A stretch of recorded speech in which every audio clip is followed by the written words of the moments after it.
नमस्कार दोस्तों। आज का हमारा टॉपिक है LM317 आईसी, जो कि एक रेगुलेटर आईसी होती है, वेरिएबल रेगुलेटर आईसी, जो कि 3 पिन के अंदर आती है।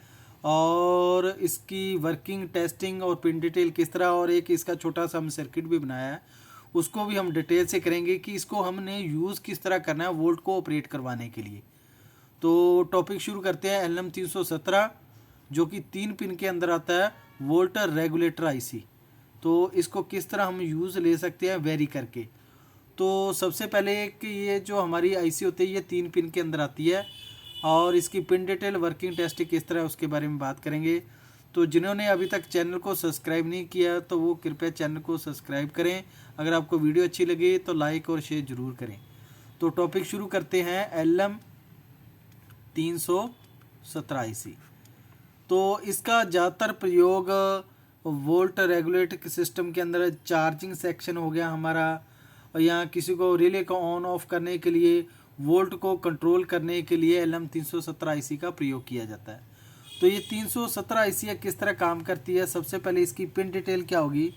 जो इसकी पिन नंबर 1 होती है वो एडजस्टेबल की पिन होती है। पिन नंबर 2 जो है इसकी आउटपुट की पिन है। पिन नंबर 3 जो है इसकी इनपुट की पिन है। टोटल ये 3 पिन के अंदर आती है और हीट सिंक के साथ आती है। इसको आप हीट सिंक के साथ अटैच करके यूज़ करना होता है ताकि ये गर्म ना हो। तो इसका ये तो इसकी पिन डिटेल ये है। इसका इंटरनल हिस्सा कि आईसी किस तरह इंटरनल तौर पे ये आईसी किस तरह जुड़ी हुई है उसके बारे में भी बात करेंगे। तो आईसी के इंटरनल देख सकते हैं, बिल्कुल सिंपल सा एक सर्किट बनाया गया है। तो ये आईसी जो कम से कम जो आउटपुट वोल्ट दे सकती है वो है 1.25, यानी इससे कम नहीं वोल्ट ये दे पाएगी। सिर्फ 1.25 से अबव ही आप इससे वोल्ट ले सकते हो, लगभग 35 वोल्ट तक। तो अब बात करते हैं 1.25 वोल्ट क्यों।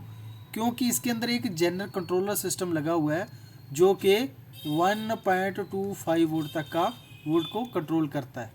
तो ये जनरल के आधार पर ये 1.25 वोल्ट ही पास आउट करेगा, इससे कम नहीं करेगा, इससे अबव होगा। तो इसके अंदर आप देख सकते हैं डबल ट्रांजिस्टर का प्रयोग करके इसको आउटपुट में लिया गया है ताकि वोल्ट को बढ़ा भी सके और वोल्ट को कम कर सके।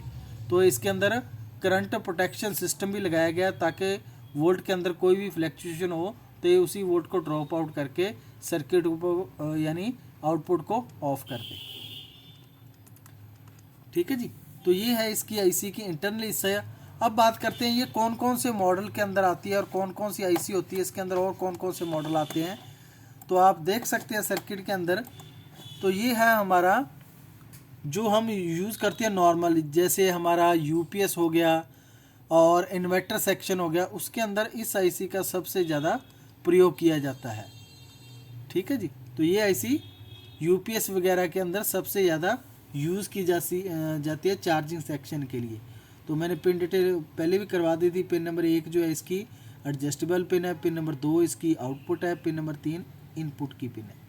ठीक है जी। तो इस एक तो ये मॉडल के अंदर आती है जो हम इसको नॉर्मली कहीं हीट सिंक के साथ लगा के इसको सर्किट के अंदर ऑपरेट करवा सकते हैं। और एक ये होती है जो हमारे चिप बोर्ड होते हैं, जो हमारे एसएमडी कंपोनेंट आते हैं, उसके अंदर लगने के लिए भी ये एक आईसी होती है। इसकी जो ऊपर वाली टॉप साइड है ये हीट सिंक है और ये पेस्टेबल है, यानी इसको आप सर्किट के अंदर पेस्ट कर सकते हैं, हीट लगा के पेस्ट कर सकते हैं। वो जो इसकी ऊपर वाली है ये हीट सिंक का काम करती है।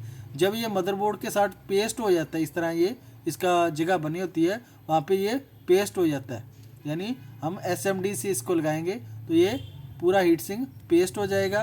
तो इसकी पिन डिटेल किस तरह होगी। ये जो इसकी पिन है इधर लेफ्ट हैंड साइड वाली 1 नंबर है, सेंटर वाली 2 नंबर और ये 3 नंबर पिन होती है।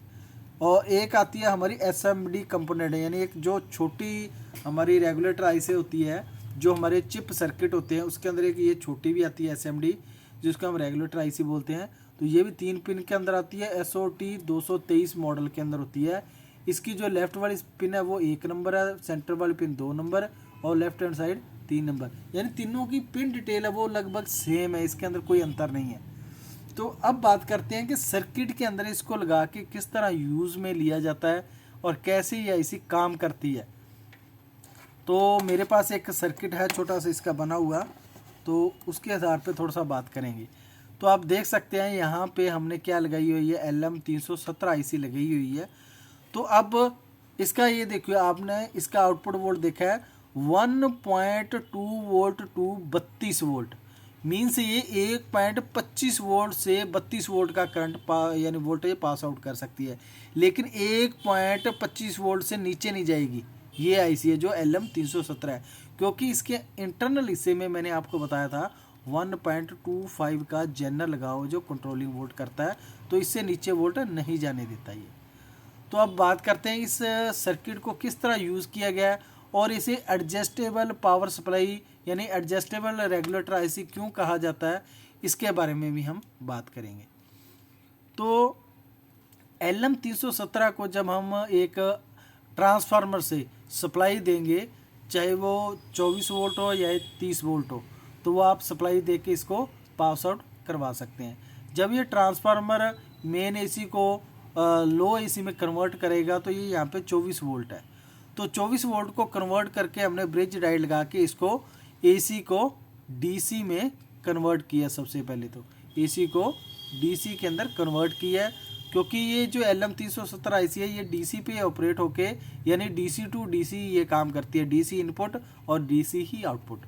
तो जब हम यहाँ पे ब्रिज डायोड लगा के डीसी बना लेंगे और ये एक कैपेसिटर लगा के उस सप्लाई को फिल्टर कर लेंगे, फिल्टर करने के बाद डायरेक्ट ये सप्लाई जाएगी पिन नंबर 3 के ऊपर, यानी जो इनपुट की पिन है उसके ऊपर 3 वोल्ट, 3 के ऊपर वोल्ट जाएगी। कितने वोल्ट है ये, 25 वोल्ट मान लीजिए आप, यहाँ पे है 25 वोल्ट पिन नंबर 3 के ऊपर। और उसके बाद यही जो नेगेटिव वोल्ट है वो इस डायोड से नेगेटिव वोल्ट की जो सप्लाई है वो जाएगी हमारी एक एडजस्टेबल पिन है, जो उसको कंट्रोल करने के लिए एक वेरिएबल लगाया गया, उसको एक जोड़ा गया है, और एक रजिस्टर फिक्स लगाई गई है जो हमारी फिक्स रजिस्टर, और एक आउटपुट से रजिस्टर।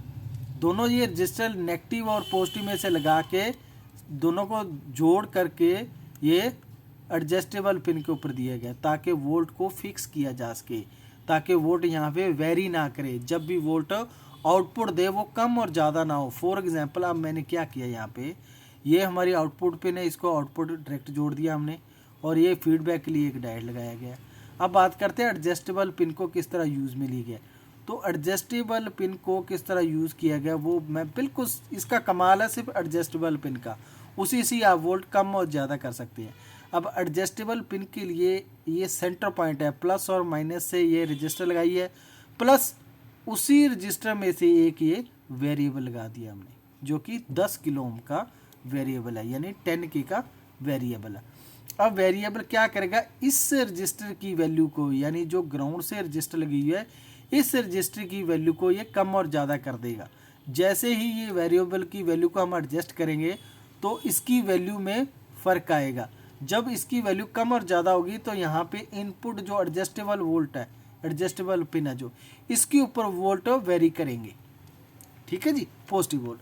तो वो किस तरह होंगे, जब आपने इसको जो वेरिएबल लगा हुआ है इसको आप जैसे एडजस्ट करते जाएंगे, मान के चलिए आपने जैसे जैसे आप इसको कम और ज़्यादा करेंगे तो वहाँ इस जगह पे जो पॉजिटिव की वैल्यू एडजस्टेबल पिन है इसके ऊपर, तो इस पिन के ऊपर वोल्ट अब कम और ज़्यादा होने हैं। किस तरह काम करेगा ये देखिए, अगर मैं एडजस्टेबल पिन के ऊपर 5 वोल्ट की सप्लाई दे रहा हूँ, यानी 5 वोल्ट दे रहा हूँ एडजस्टेबल पिन नंबर 1 के ऊपर 5 वोल्ट की सप्लाई अगर मैं दे रहा हूँ, तो पिन नंबर 2 से जो हमारे वोल्ट पास आउट होंगे वो होंगे पॉजिटिव के 5 वोल्ट।